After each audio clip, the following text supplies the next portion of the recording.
It's not very easy to explain SahajaYoga to anyone rationally, as you must have also faced the same difficulty. Not only that we are facing this difficulty, but has been faced by all the saints and all the incarnations, including Christ, Blake, all of them. I've been reading Blake these days, and Don wrote to me that he's writing some sort of a thesis on Blake, friends of sinners.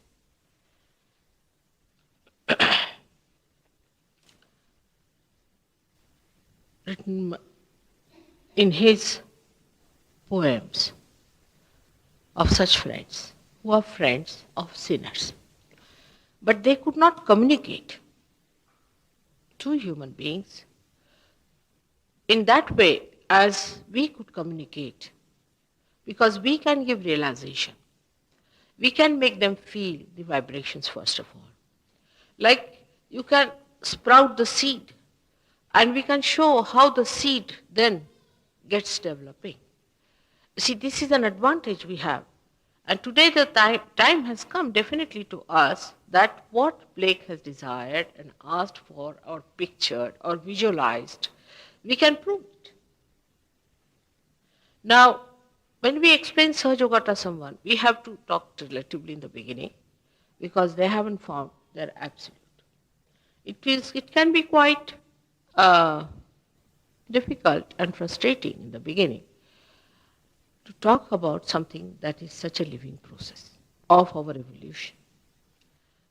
We cannot explain how we evolved into a human being. And to explain how we are going to a newer dimension is also a difficult thing.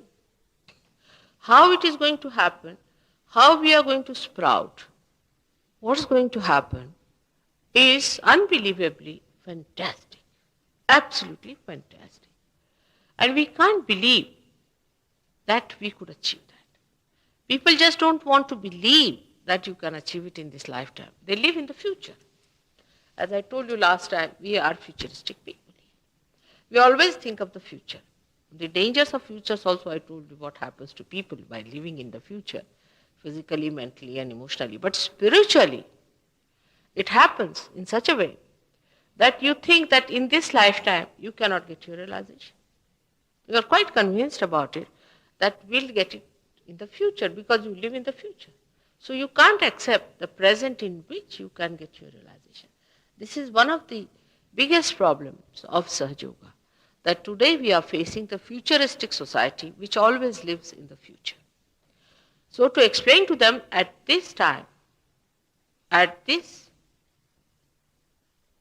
special moment, you can get your realization. This time is meant for that. In the past, this was the future. And this future has been predicted by so many. So that future has come now, and one has to face it as a present. Every future has to be present sometime. Not imaginary, but the real future that has to face you, which was seen by seers and predicted, has to be materialized. Once you understand this point, then one can explain SahajaYoga that this is the time one has to expect their realization. Now, a man who thinks too much and who lives in the future would first shun it, saying that how can we get our realization in this lifetime? One may say like that.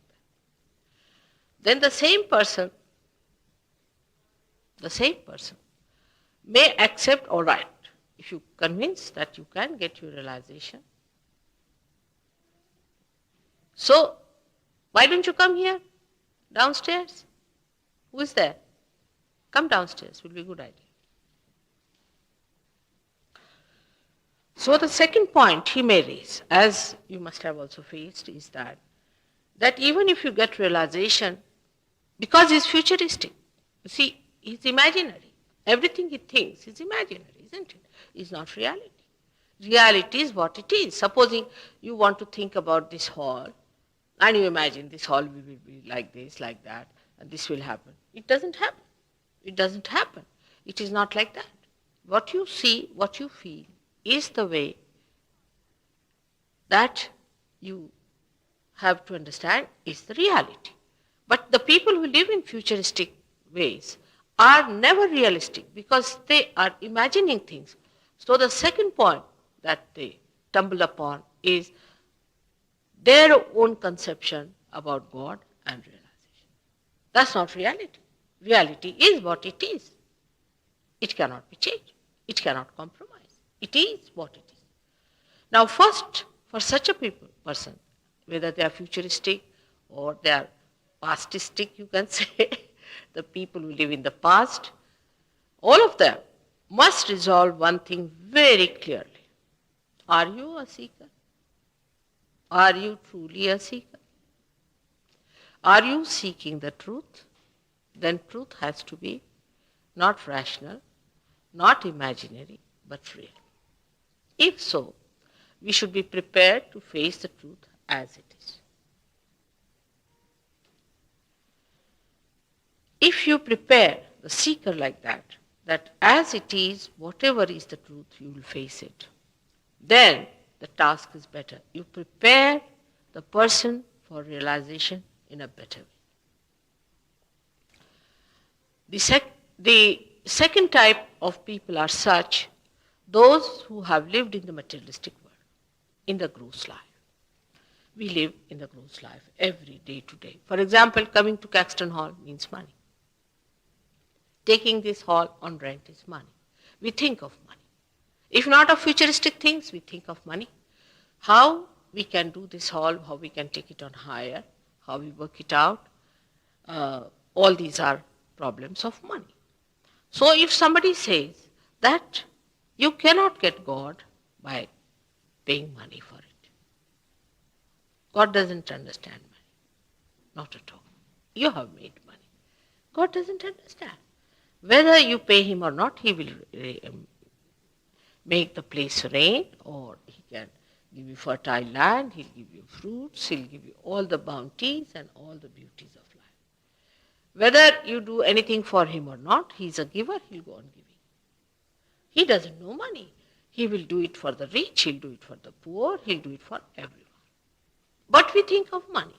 Naturally, it goes easier into your mind if there is somebody who says you can pay £2 for coming in. That sounds better, because it must be worth something at least. You see, because we live in relative world of money.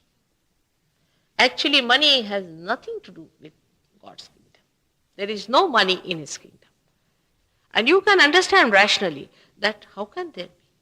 How much did Christ charge for his sermons? We have so many great people in this country who did not charge anything for what they said or what they gave, who were real people.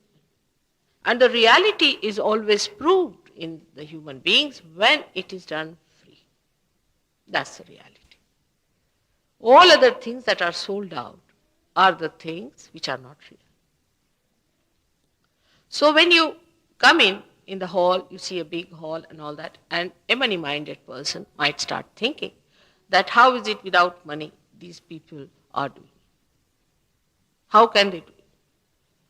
Now, the thing is, we should be discreet about the whole truth and then understand it, that you are not paying for God's love. You are paying for this hall. That you are paying, that's your business, not mine. You are not paying me for that.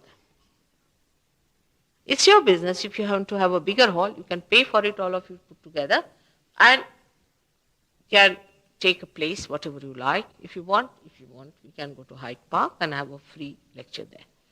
Whichever way you say, I'm willing to do that. You cannot pay for it, but you can pay for the hall because this is material, this is gross, and you have to do it. So one should understand that you are not to pay for this. You are not to pay for what I say to you or for my lectures or anything. or for your realization, not at all, not a single pie for that. You cannot pay for it. It's so invaluable. That's the only thing that's so invaluable that one thing you cannot bring it to the level of this gross existence that we have. It is absolutely overflowing. It absolutely freely coming to you. So you cannot pay for it. It's love. And love you cannot purchase. Now, the second type of people who come in who are not futuristic are the people who believe in the past. Now they face another type of problem. They come here, they will think, oh mother, we are such sinners, we've done this sin. I mean all the past that they have. But love never sees any faults of a person. That's the sign of love. If you love someone, then you just love that person for love's sake. You don't do it because he's such and such and such and such. Then you love that particular thing. For example, you see a rich man comes in and there are 10 people running around him. They are running around him for money. Of course, he doesn't give you anything. But you want to be seen with him so that people also think you are rich or whatever it is. Human beings have all kinds of funny ideas of living in imaginary world. But such imaginary world exists. So when such people who live in the past, they come in, they think, oh God, I have done this, and how will I face mother? Or how will I face reality? I am such a sinner. There is that. Now when you say you are the friends of sinners, the first conception only, I don't want to agree that you are sinners. I mean, once you come to this place, you are no more a sinner. I think to my eyes, nobody is a sinner. I mean, if there is so-called sin, all right, it is because of your ignorance. So I would say the ignorant. The ignorant. They are the ignorant people. If you have no lights, and it's raining, and it's bombarding, and if you jump into a well, it's not a sin, is it? Maybe deliberately you have jumped into a well. Some people do. You see, some people are like this, come, oh bull, and hit me. There are people like that. That's true. That sort of people are also there. But mostly, it is a mistake which is committed out of ignorance. You did not know that it was wrong. Today I was reading some chapters of Bible, and I found that the punishment for doing wrong in Levi's chapters, where just like Shariat as they have for these Islamic laws, just like that. See, a man who takes another man's wife should be killed. That should be done. That was the time we were like that. See, where we had to establish our sustenance. We had to be like that. Otherwise, we would never have listened to that. I mean, we could not listen to anything without fear. That's the sign of people who are still much more ignorant and absolutely under bondage. Like I would say in Riyadh, my daughter went down and she wrote a letter to me that, of course, if you see from outside, you will think that these Arab people are really very cruel because they force things and they make people so much religious by force. But to me, it's a heaven because I don't need any force for it, because I'm brought up this way, I like it, because they don't tell you to do any wrong things. There are no gambling dens, there are not hooligans, there are no rapists, nothing. It's such a wonderful place to live in. Nobody troubles you. You walk into any place, you take anything, no thieves, you don't have to lock your rooms, nothing, out of fear. This is done out of fear. But for people who are evolved and independent, fear is not going to help. We have reached a stage where we have evolved. It's a time of Moses that these things happen. It's long time back when human beings were not evolved to that extent to understand that righteousness and goodness are good. We may do bad, we may do wrong things, we may try to harm ourselves, people do it. But in the hearts of hearts, they know it is not good. It's not good. they should not have done it, is wrong. Even to hurt someone. Now human beings have evolved so much. Imagine the Romans, the way they behaved and the way they treated people in this very country of ours, that they would go to any extent of killing people. But all that cruelty, that violence and that ruthlessness, and you can call even the licentiousness and the permissiveness that with which they destroyed themselves when there was a fall of Roman Empire, we can see clearly. Because they have committed mistakes, we have improved. Because Hitler came in, we know what violence is. And that's how we are correcting ourselves through our own people who are doing wrong things. Like one cell in the body becomes malignant and teaches the whole body to behave itself. In the same way, any person who becomes overactive in any wrongdoing, he comes forward later on in the history as a person who should be abhorred, a person who should never be copied. He is the person whose name is never taken. That's how we went on learning. And today we are at a stage where we are free to choose whether the hell or the heaven. So when you reach that stage, then one should not think of sinning. That's over now. Because I've told you many a time that Christ, when he came on this earth, he created that special spot for us, which is called as Agya Chakra, which is at the crossing of ego and superego, that if you awaken him, he can suck our sins. So before his coming, there was no such arrangement. He has been predicted in our Indian Puranas and was called as Mahavishnu. Of course, they cannot connect him with Mahavishnu because those people who went to India and talked about Christ, horrible people. I mean, I must say that the way Blake describes the priest, you see, it's so surprising. He says, woe of a child. The priest put his hand on my head to baptize, you see, and he actually cursed me. See how clearly he says that he was not a realized soul and he put his hand on my head and he really cursed me because he had no right to. So because of this conversion business and this nonsensical idea of spreading, you see, conversion, because they think religion is also some sort of a political stunt.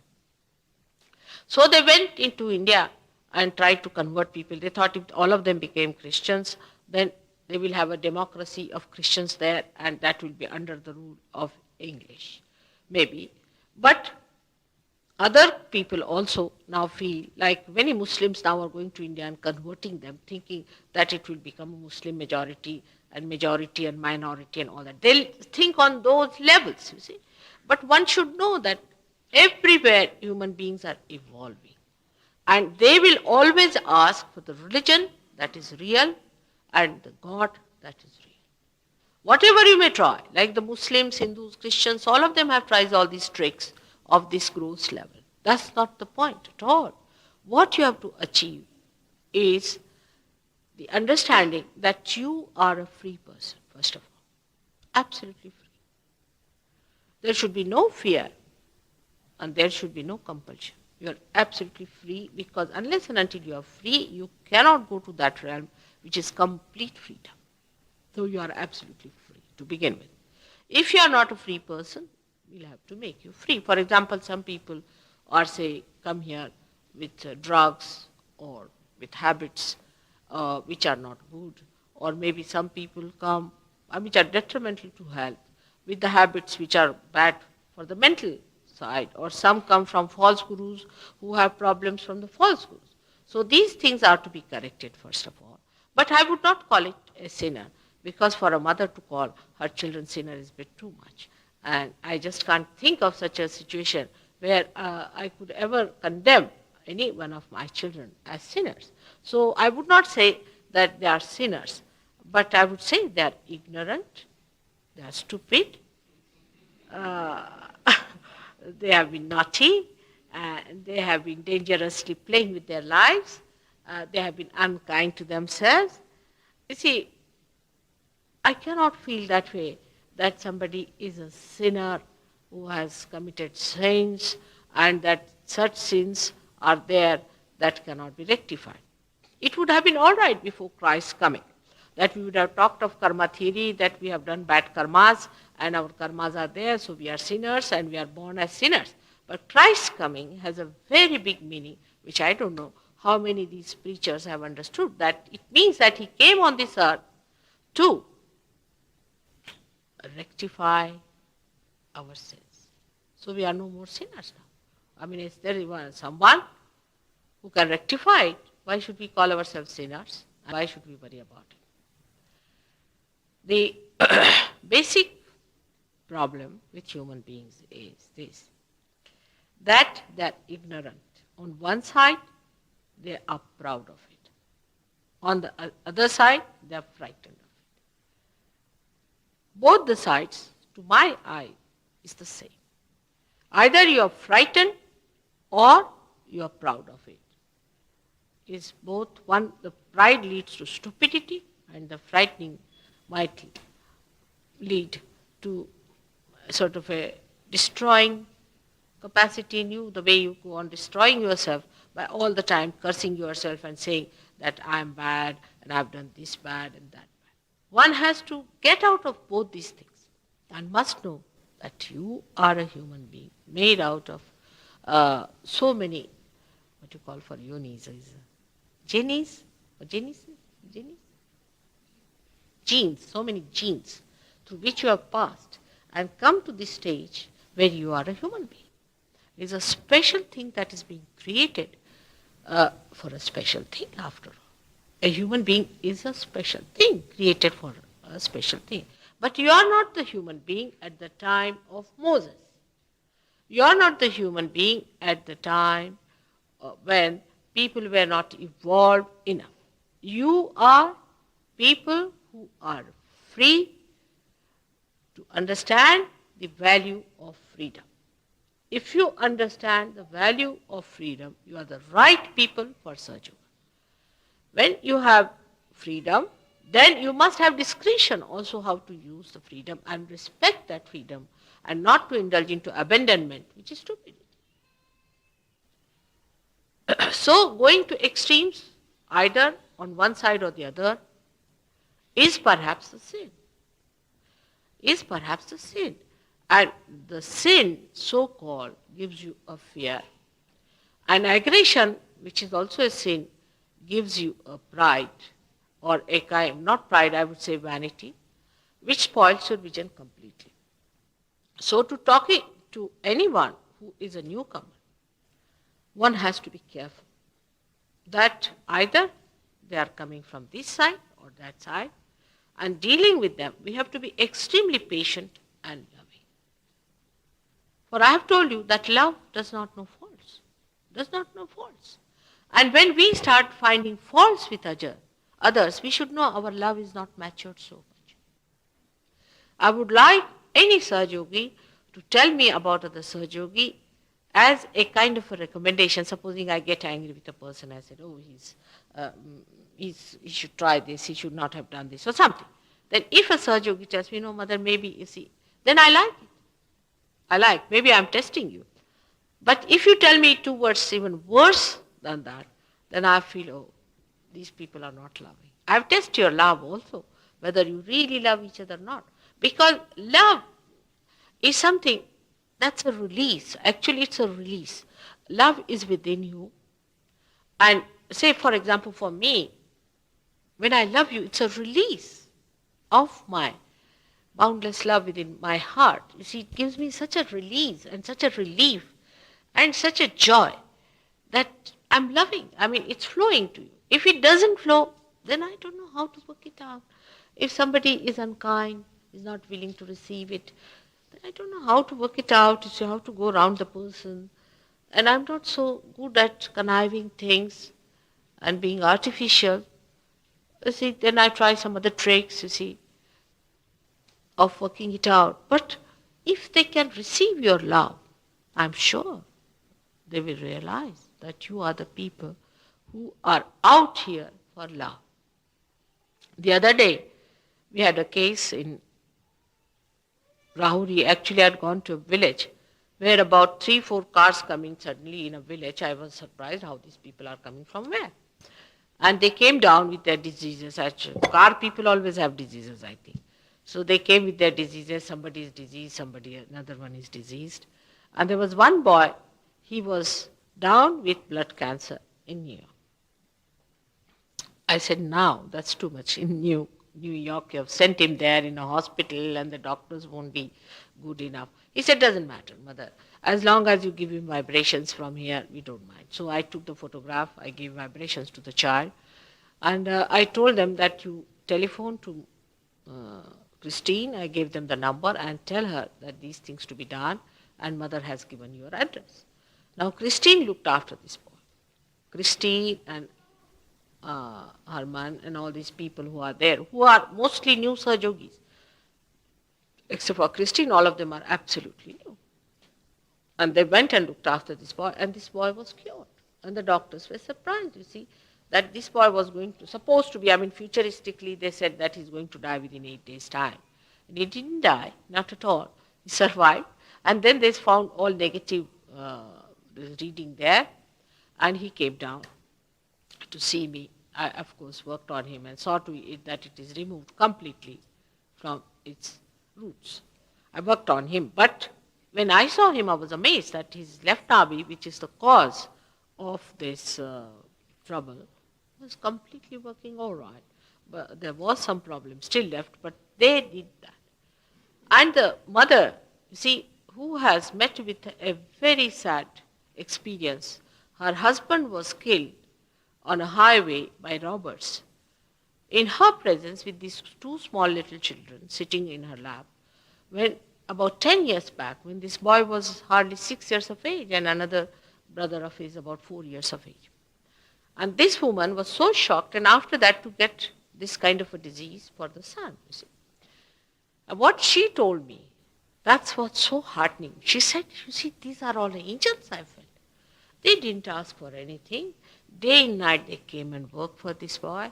They were so kind, and they came all the time and worked and did so much. Mother, what have you given them? I said, I've done nothing. I've just done nothing. They've got their own realization. And they said, but we can't imagine human beings being that selfless. We are all selfish people. We are really very selfish. They are so selfless. How did they work it out? We just can't understand how it has worked out.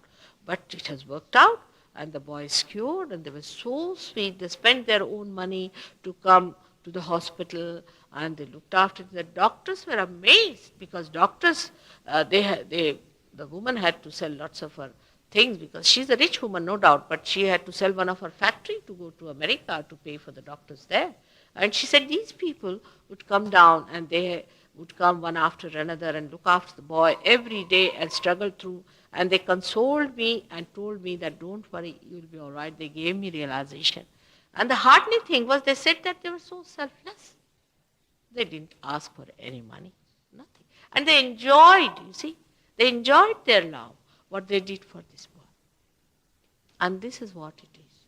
That when you are realized, you have to give it. If you don't give it, then you stagnate.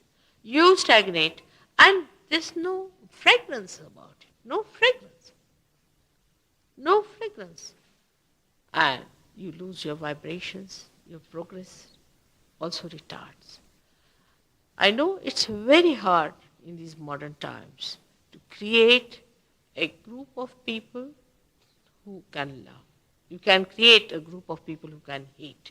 Supposing tomorrow you start one big procession. We hate God, we hate love, we hate this. You'll get thousands of them standing with you. Yes, oh, we hate. See, for hatred, you'll get thousands of them with banners. They'll pay for it and come down to show that they hate. Because hatred is a very cementing force among human beings, surprisingly. Hatred is a cementing force. It looks like something, such a contrast, but it is so. When you try to collect people in the name of hatred, people join. They have never exploited the powers of love. Never. I wish they had.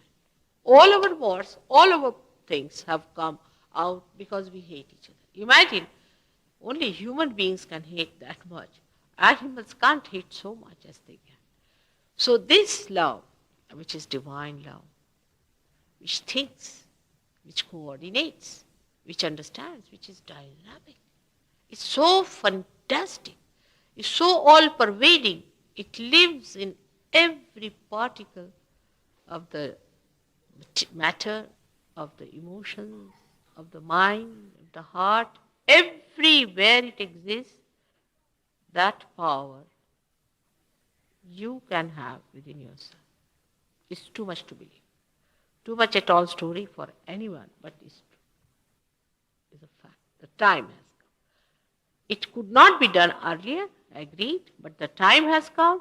You have evolved to that stage, and that's why it has to happen. Now, if people do not accept, I must say this, futuristic problem. In case human beings do not accept it in a big number and become that, we cannot avoid the Third World War. By that war, a new consciousness may rise where people will understand this hatred is the worst thing. Perhaps we need a third shock. We have had two. Perhaps we need the third shock to give us that elevation, to get that position of higher consciousness where we start realizing that these things based on materialistic and on hatred, gross living is most dangerous to humanity. Then such people who really believe in love will rise and come up, and they might be the ones who will be saved. So we should at this stage try to save as many as possible from this horrible sinking mire of hatred. Now talking about it has been done. Establishment of your sustenance has been done in the sense that if you can awaken that sustenance within you on the void, you can achieve it. But main thing is, even after realization, to identify yourself as a realized soul, absolutely, that you have been given something very special, that you have your spirit which is manifesting, and that you have to make good out of it, that you have to give it to others, that you have to work it out. You have to be a collective being and not a secluded person, just attached to few minds, my house, my husband, my wife, my children, my chair. You can say my hair, my nose, everything goes there. To reduce yourself to that small world, but to expand yourself to that great world, which is Yehovah's world, which is Krishna's world, which is Virata's world, where you become one with that primordial being, where you become an active cell of that primordial being. That's the thing one has to do. And that breakthrough has to take place. Now, one may say that all the scriptures are wrong, everything is wrong, that all these manifestations are wrong, all Christ was no good, he was not practical, anything one may say. This, you have freedom to say what you like. But you must have wisdom to see that if there is a way, what must be the way? If there is a way for the emancipation of human beings, there's only one way. There's no other way. Whatever you may be, an intellectual or a emotional person or anything, whatever it is, but you will reach one conclusion. There's only one way. And one way is transformation of human beings. To that level where they really say what they mean. They become. They talk of world brotherhood. They talk of everything. We have all kinds of organizations doing all this nonsensical work. You see, we have UN system and we have world government ideas. We talk of love, helping Vietnamese, this, that, all sorts of things are there. But actually we are not. Face to face we are not. Face to face we become ourselves. And that's why to become that, the becoming of it is important, the transformation is important. Once you are transformed, to identify yourself in that transformed state is also important. And that is only possible when you start allowing that transformation to take place within you in thoughtless awareness, where you do not think and impose things on them. People get their realization all right. Last time so many got it, I don't know how many came back. And then they do not think that there is any further is needed. Because once you get realization, you can be very in a joyous state, blissful state. You might feel the vibrations very well. You'll be very happy. And then you'll get lost. That's not the point. You have not achieved your complete growth unless and until you have manifested yourself. But such people may be very few, I do not know, may be very few who will really take to that maturity. Once you are mature, is joy, is happiness. You become what you have to become. You find your absolute meaning. And that has to happen. For that, I'm sure Govind must have told you that there's a Kundalini and there are chakras and all this is already in your place. The machinery is there. It's not a machinery as this one is which is dead. The machinery that understands and that loves you. That loves. That's the part of this loving machinery of God. And that is what it manifests, is the divine love of God through you, which you can maneuver. By this, you may be able to manifest a voice, but with that machinery, when it works, when it is put to the mains, it works out that divine power. So to explain things to people of different various types that they have come, we normally divide them into three. As you know, the people who are ignorant, fearful. The people who are aggressive and up in vanity, who are vain about themselves. They think no end of themselves. And thirdly, the people who are neither vain nor afraid. Those are friendly, pleasant people, good people, who lead a life of moderation, who are exclusively, they do not ask for separate food, separate living, separate room, separate chair, but those who like to share, that type of central type of people. That type of people are best suited for such. And such people should be really tackled first. Then the people who are sort of humble people, they are humbled down, and those who think they have done some mistakes, they are better off. But aggressive people, you be careful dealing with them, because you might get a punch on your nose as soon as you talk of love, you see. So be careful, like there was a cartoon, a gentleman sitting on a hedge, you see, and somebody came and asked him that, which is the way to go to Wimbledon. So he was sitting there, he said, no, sorry, the last one gave me a punch, I'm not going to tell you. That's what it is. You see, there are some people whom you cannot tackle because they are so aggressive. It's better not to argue with them or deal with them. Best thing is to leave them alone as they are and let them grow, let them find out. Because all these people will develop bumps. All aggressive people will develop problems for themselves. First of all, they cannot sleep in the night. That's one thing happens to them when they are aggressive, right-sided people. They'll have high blood pressures. They'll have hot tempers. They may have divorces. They may fight with everyone. Ultimately, they'll find they are lost, not wanted by anyone. They would be meticulous. They will develop kidney troubles, and they will develop a funny trouble where they won't remember their past, even their names they may not remember. Then they will come wrong. See, so allow them to have their nice time, but don't butt with them. I would advise all the Sahajogis to see if there's an aggressive person, you just don't go near them, because I don't want my children to be hit by anyone for no faults of theirs, you see. So such people must be avoided. Let them face life as it is. Let them get hits. They punish themselves by their stupidity that they are doing. You see, all their stupidness will be shown in different ways, and they'll have to face it, and then they'll come round. But these two types of people one must tackle, and must now do it in a big way. Because this is a very big year for reality to be established according to certain predictions. I don't know how far to believe in predictions of modern times, but olden times predictions are so wonderful that I just can't imagine that how people could see so many things about SahajaYoga.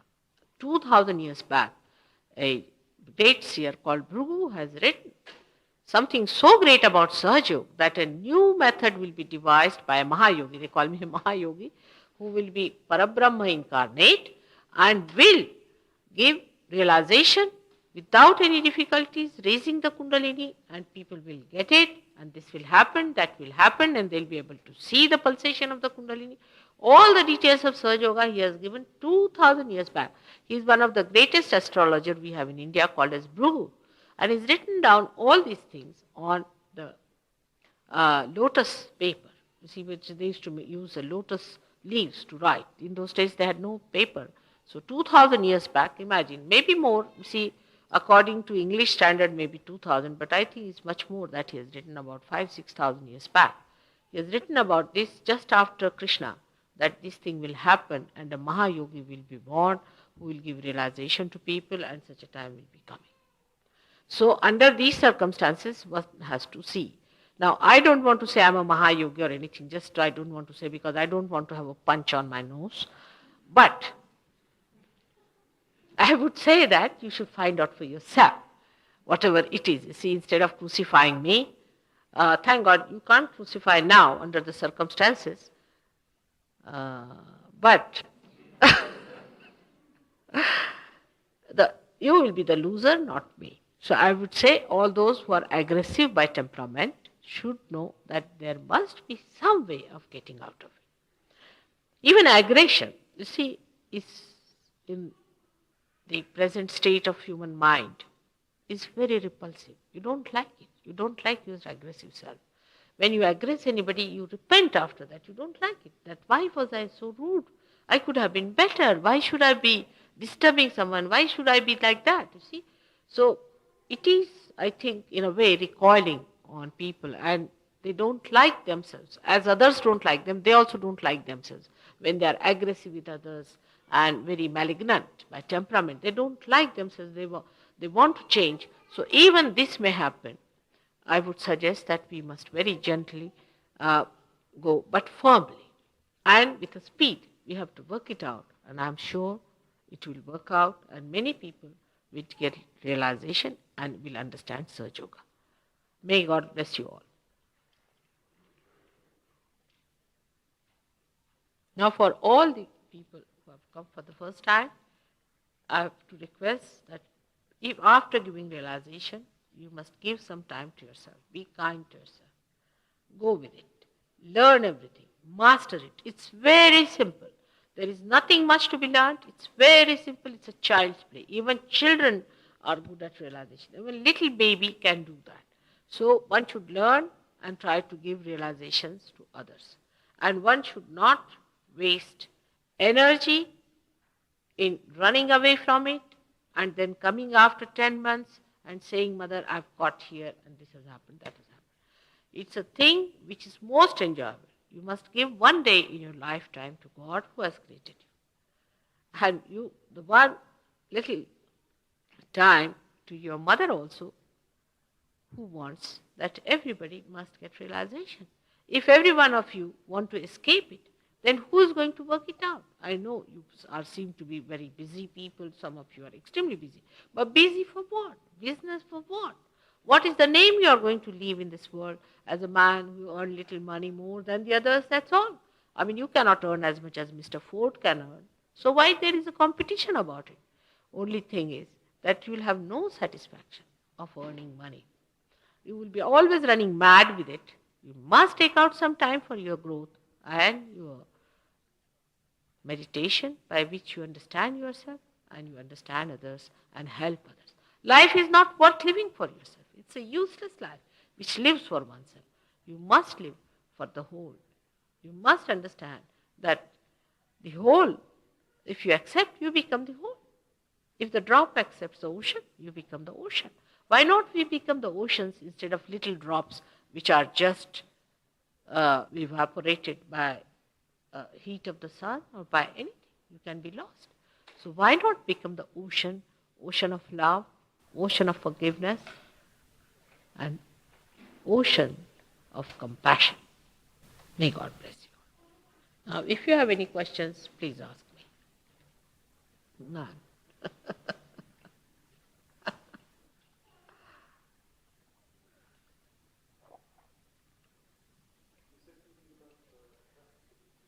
What is it?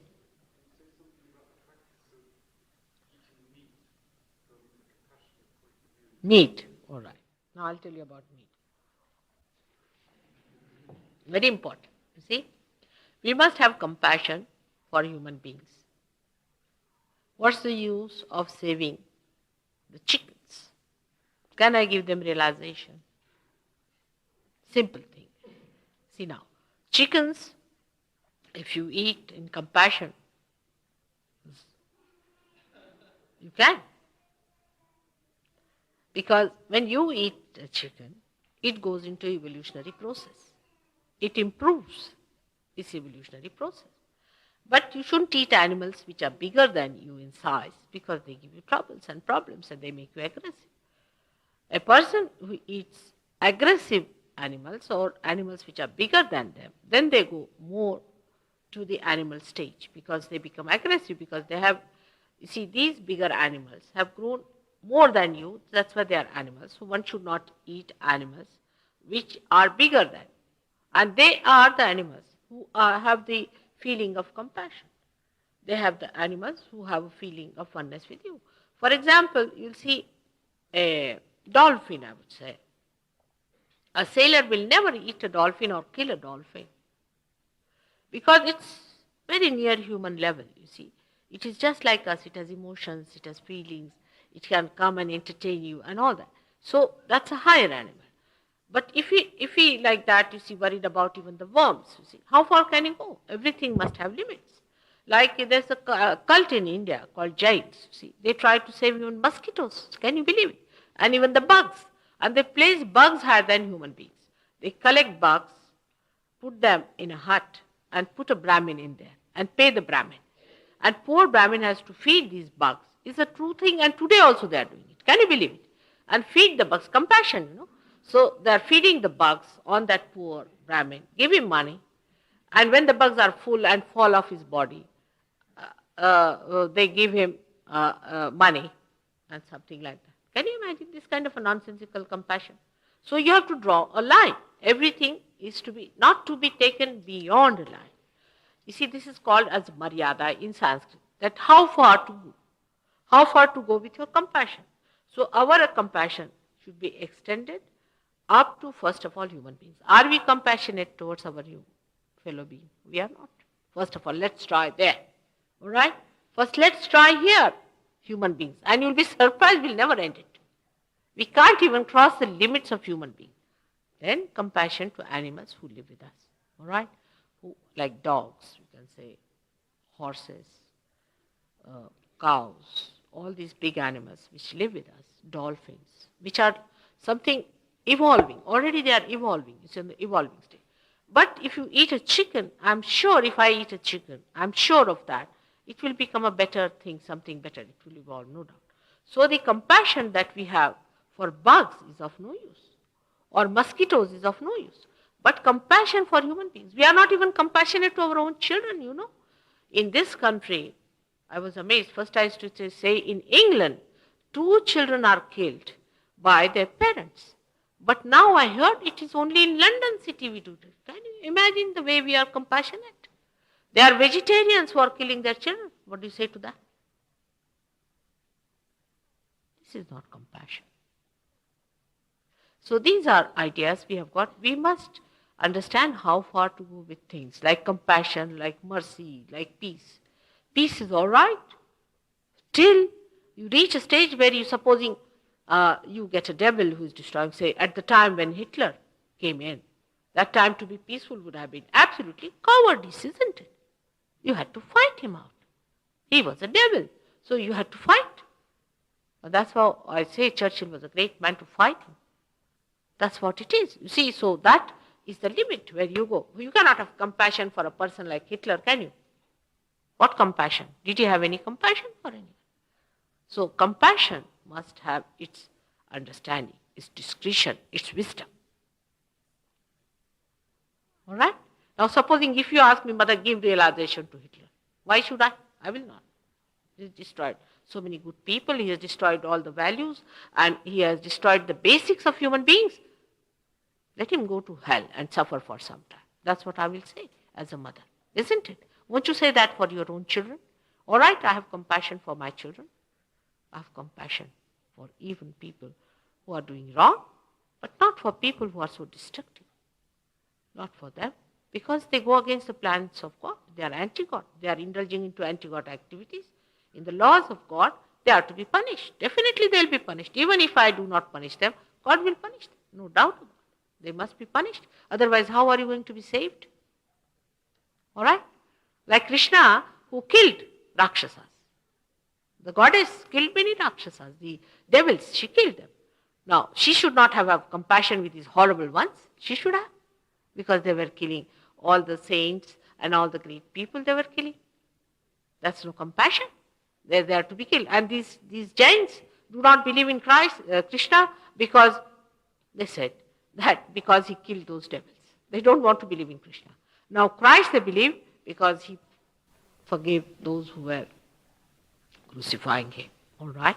He did it because he was capable of that. His forgiveness itself is a punishment to these. His forgiveness is very great. He knew that God is going to punish them so much that he had to put in a word for them because they were ignorant people. So that's what it is. So our compassion must be limited to a point where our wisdom takes it.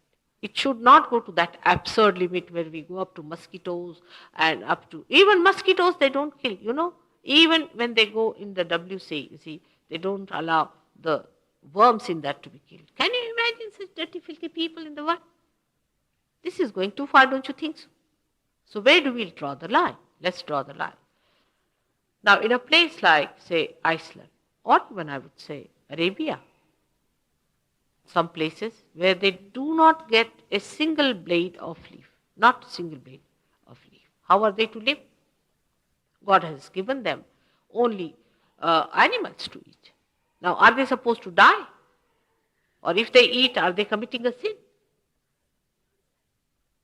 First of all, you must be compassionate to yourself to exist. If you don't exist, what's the use of all the compassion of the dead? How can they be, if all are dead in Eskimos are all dead, how can they show compassion? So they have to be living, isn't it? So we have to understand in a complete discretion, all right? You understand my point? Now, compassion has got eyes, has got understanding. It's very understanding. It knows each and everything. Love is the thing that knows each and everything. So let love work it out. All the animals which are not bigger than you, which are not evolved so much, if you eat them, then they can evolve. But that doesn't mean you should start eating worms. You see, again, you see, everything I have to tell the other side of, because human beings always go to extremes of everything, isn't it? Now, if I say that you should eat all the smaller animals, that doesn't mean you should gulp down cockroaches down your mouth. See, it doesn't mean that. You see, so again, it comes, you see, the discretion part of it. You see, you shouldn't go to an extreme of everything. All right? On the contrary, I would say that people who have eaten too much meat should not eat so much. They should reduce a little bit. They will be less aggressive, no doubt. But like in India, you see, we eat so much of vegetables. It's not necessary. We can eat meat a little bit there. And you can also eat lean meat or meat of chicken and all that. Is all right. But don't eat this beef and horses and elephants and tigers and snakes. See, they are not good for you. So people eat snakes and they eat cobras. And I don't know what all they eat. I don't know. So lizards, I mean things like that. Should eat all these things. And also animals like frogs. I don't think frogs should be eaten very much.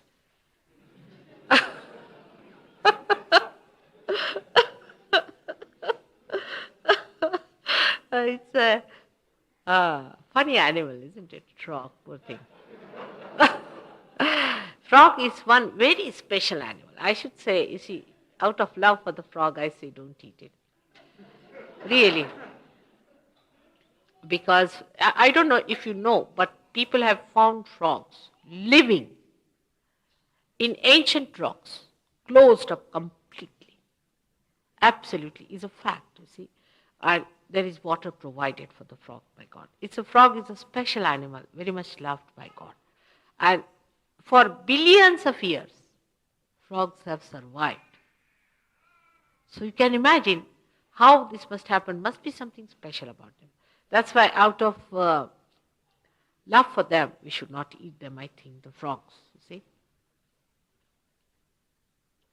Or for example, monkeys. I don't know if you eat monkeys, do you?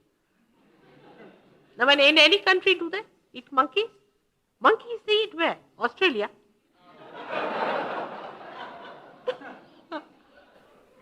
Really?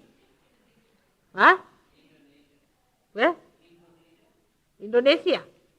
Really? That's one place where they should not. I don't know. They are another wonderful people. These monkeys are. And we should eat animals which will not be completely destroyed also. We should try to save animals, all the animals as far as possible, and just not kill them and finish them off. It's like, you see, going to extremes in everything as we do it. All right? May God bless you. Now, any other question? It was a good question you asked, because there's a misunderstanding about it people have. Fasting, also in SahajaYoga, is not allowed to fast. You can fast just for your health's sake, but not fasting for God. Please don't do it. God doesn't want you to fast or suffer. He wants you to be happy people. Why for Him? You can fast for yourself. That's a different point, but not for God. Christ has done for us 40 days. We need not do anything. He has done all the sufferings for us. We should not say we have to suffer. If you say that, you'll get another Hitler. Jews said that, so they got the Hitler. So don't say we want to suffer. If you want to suffer, then have Hitler. If you want to have realization, then mother can be there. But otherwise you can have Hitler if you want to suffer. Simple. Whatever you want is supplied on a plate.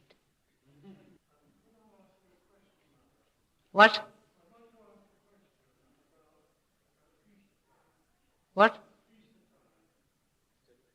Easter? I will be speaking on it. On Easter Day, will you be there? I've spoken about it twice.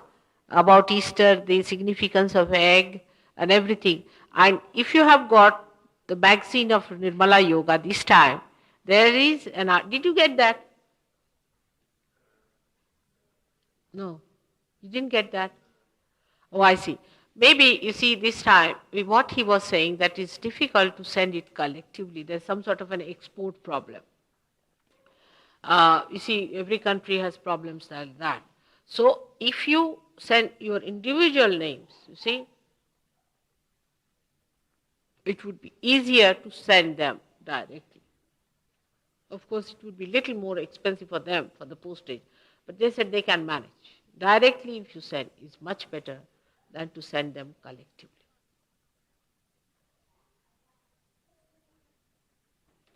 And Gavin can arrange that. I'm surprised how, that's a problem. There's a problem on that. But I have got it about 8 days back, and nice things I've said about Easter.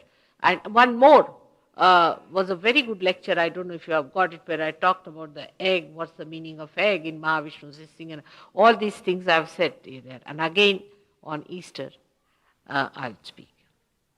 On the 2nd of April, that's when is the Easter on 8th? Huh? 9th. 9th is the crucifixion. All right. On the 2nd of April is Ram Navami. Ram Navami is the day when they celebrate Ram's birthday. That day also in India they fast. That's another stupidity. is to fast on a day when somebody is born in your family. To fast is nonsense. Why should you fast? You must celebrate. You see, it's nonsensical. And I don't know why Brahmins have given these ideas to Indians to fast. You see, there because they take all the money. So they must fast that day and give all the money to Brahmins. You see, that must be the reason, fasting. Because on that day somebody is born. Why should you fast? In India, everybody fasts on the day Krishna is born, Rama is born. They all fast. I don't know why. What is the need to fast on that day but to celebrate that they are born? It's absurd, you see, fasting of this kind. Food is not so important in Sahaja. It's not.